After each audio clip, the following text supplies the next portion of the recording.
Salut, bonsoir à tous, comment allez-vous? J'espère que vous vous portez bien.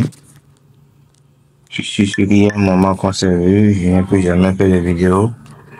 Dans ce tutoriel, nous allons essayer de créer une application Django.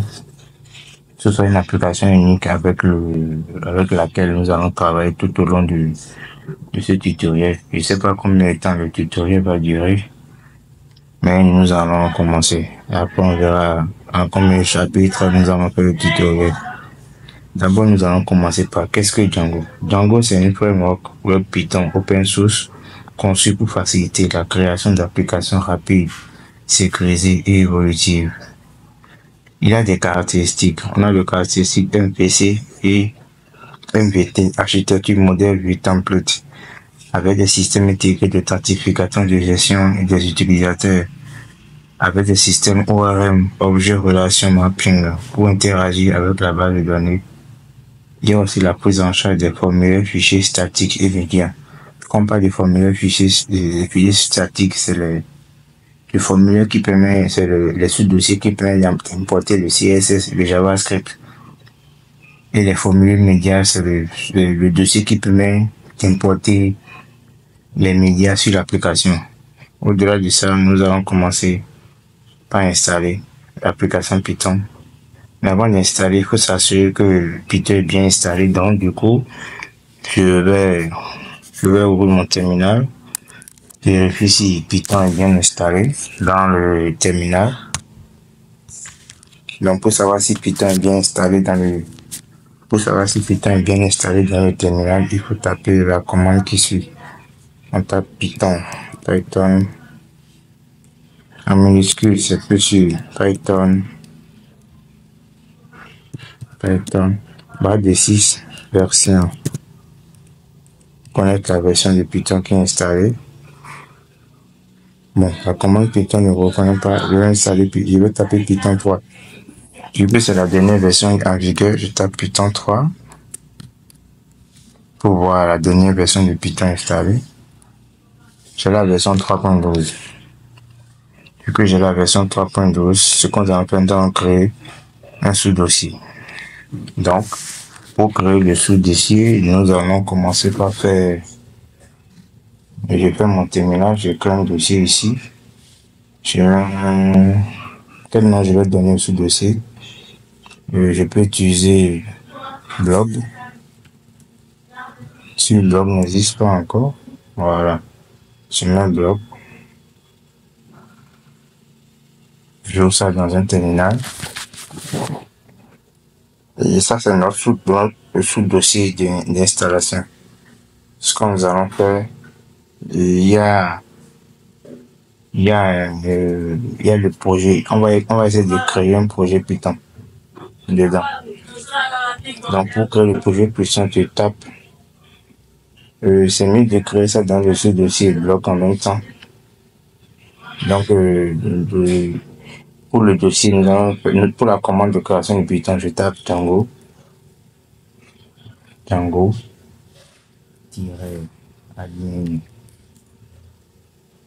start project, c'est en anglais. Et on va donner un nom au dossier. Et moi, je vais taper SRC. J'ai fait une erreur, oui, c'est Django.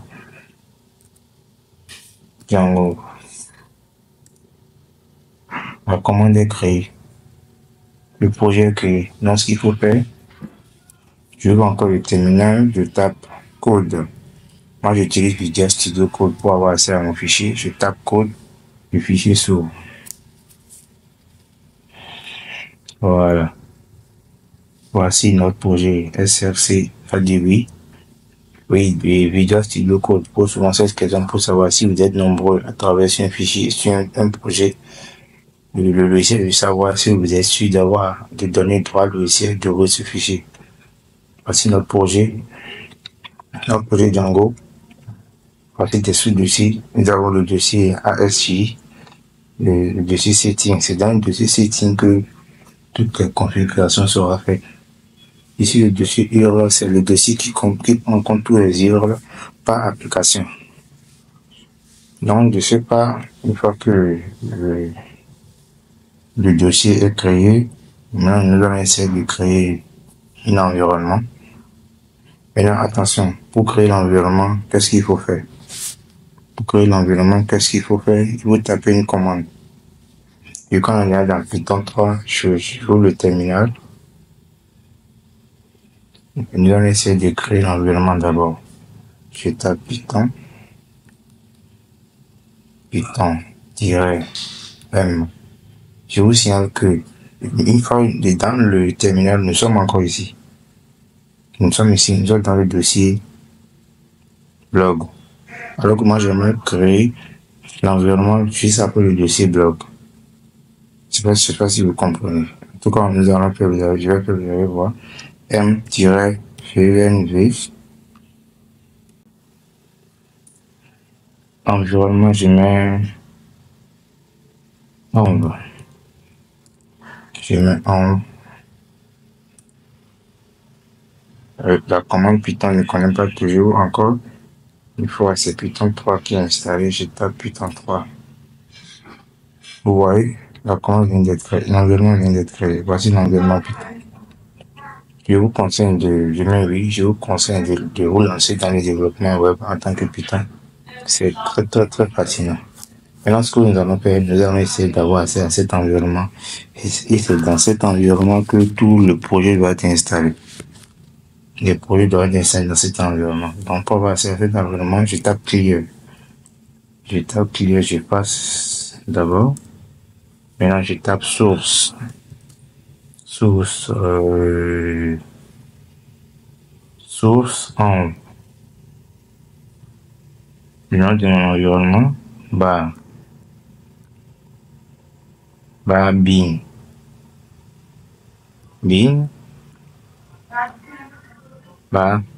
activate pour activer l'environnement. Encore une fois, c'est la commande source.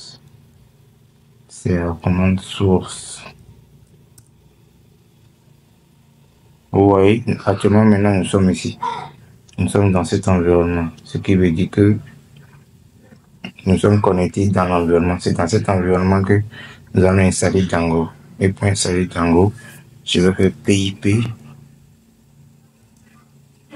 install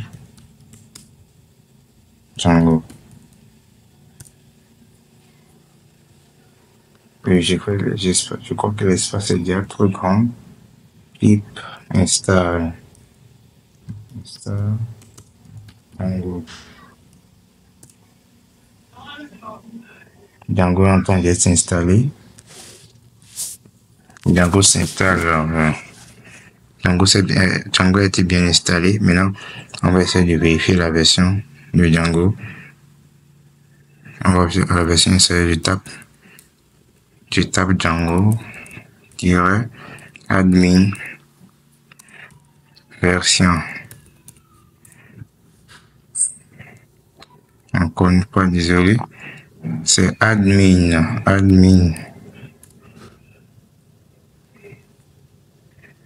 Ou non, je vais essayer espace version.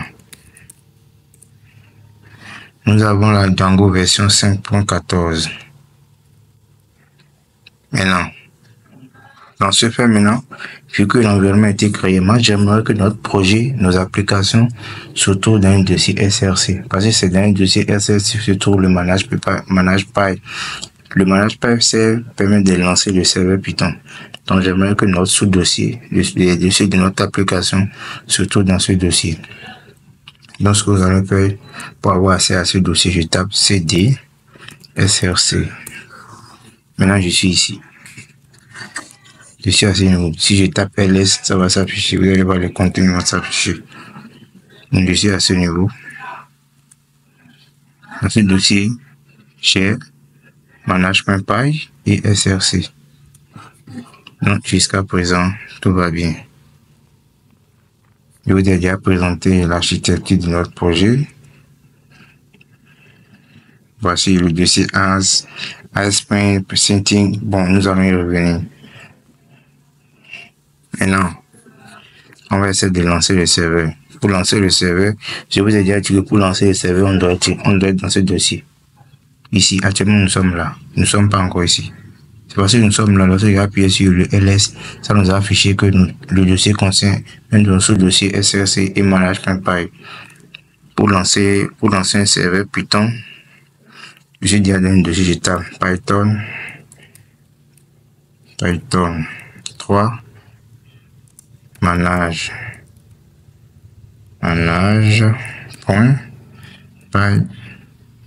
espace mon serveur. Je tape entrée. Cela, ça veut dire que notre serveur tourne correctement. Pour avoir accès au serveur, normalement c'est en localhost. Moi je tape le 1 vu que j'avais déjà l'habitude d'utiliser, je tape entrée. Notre serveur marche. Et oui, on a configuré Django. Django a été bien installé sans problème. Maintenant, nous allons continuer. Prochaine étape, nous allons commencer par faire les concepts de modèles et des templates. Les modèles définissent la structure de vos bases de données et interagissent avec les bases de données. Maintenant, nous allons essayer de créer une application dans Django. J'arrête le serveur. Je fais clear. J'arrête le serveur pour créer une application Django. C'est toujours Python. Je laisse Python 3 manage.py. Maintenant, la commande que je dis c'est start application. On va utiliser blog. Vu que c'est blog, on veut utiliser. Je tape entrée.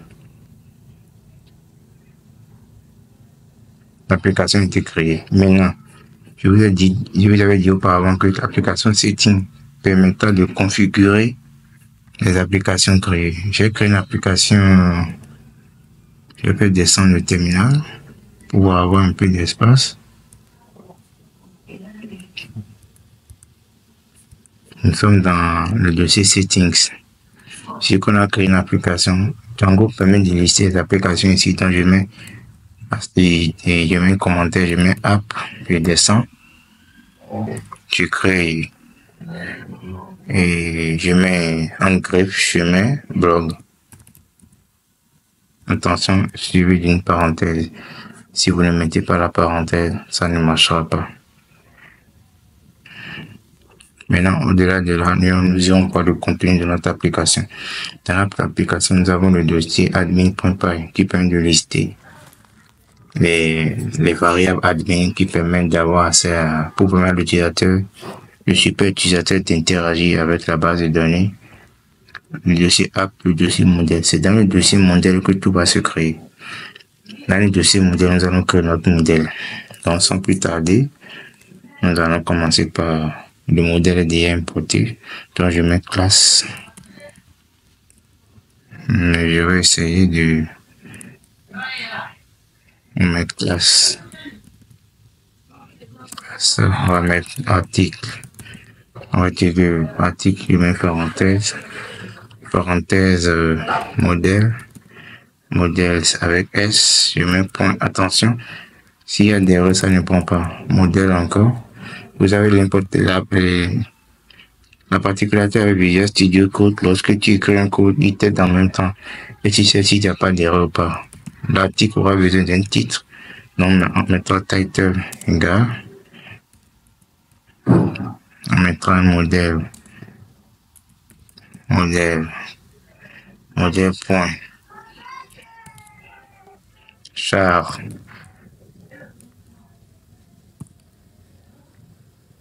Charfils, ça veut dire que ça va prendre des caractères et alphanumériques, mon parenthèse.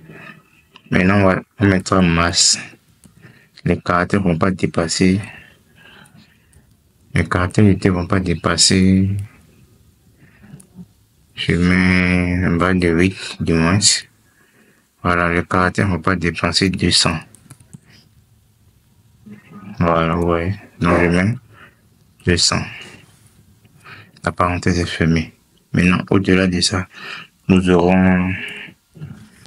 Bon, moi, j'aimerais utiliser content, mais content ne me plaît pas. Je vais mettre description. Donc, je mets description. Description, toujours égal. Modèle. Modèle, ça va prendre caractère, test. On met une parenthèse toujours. Bon, après on verra si on va utiliser un éditeur de test pour cela. Maintenant, on va mettre create la date de création. La date de création des articles parce que il va y avoir au moment où on doit lister les articles par date de création. Donc, je mets un modèle, la date de création, point, date fields, servi. On va utiliser auto add noun. Auto add noun true. Je crois que pour ça prend en compte le fuseau horaire de l'ordinateur utilisé. Enfin, quand c'est au cas où le site serait hébergé, cela va utiliser le fuseau horaire du navigateur. Maintenant, on descend un peu en bas. Je mets def. Espace. Barre, je mets str. Self. Pour lui demander une fois dans cette partie concerne la partie admin. Dans le admin, lorsque les articles seront créés, d'habitude, lorsqu'on ne met rien, ça liste les articles pas identifiants. Et c'est pas trop jojo. Donc, on va dire, il va nous lister les articles par titre, de manière automatique. Donc, on met le bouton self title.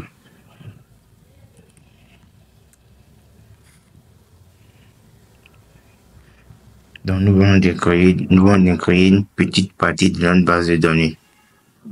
Ce que nous allons faire, nous allons essayer de lancer la migration.